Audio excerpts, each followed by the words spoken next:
Work experience per chi ha più di 30 anni e non ha un lavoro, dove è prevista un'indennità di frequenza previa partecipazione ai tirocini. I percorsi di politica attiva per persone che non hanno un impiego regolarmente retribuito da almeno 6 mesi. Poi gli impieghi temporanei di pubblica utilità.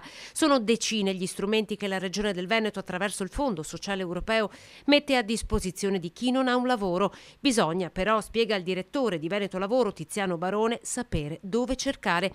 Negli anni il 60% di chi usufruisce di queste opportunità ha il lavoro entro un mese.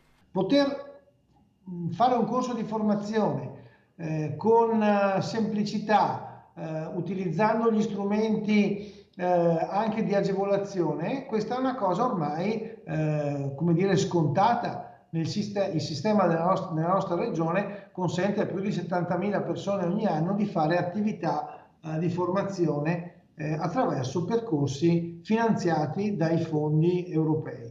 Di conseguenza il problema è sapere cosa fare nel momento in cui ho un problema. Serve, secondo Barone, un legame più stretto tra chi eroga formazione e la rete di soggetti che incrocia quotidianamente le marginalità. Questo riguarda la Caritas, per esempio, nel caso delle parrocchie, ma riguarda anche tanti altri soggetti. L'importante in questo momento è conoscere a chi rivolgersi e i centri per l'impiego rappresentano il medico di base per il lavoro. Secondo gli ultimi dati pubblicati dall'Istat, gli occupati in Italia sono cresciuti negli ultimi 20 anni di 2 milioni di unità, ma c'è stato, a causa dell'andamento demografico, un significativo aumento dell'età media dei lavoratori. In Veneto il mercato del lavoro si apre in leggera flessione, perdendo 900 posti di lavoro dall'inizio dell'anno.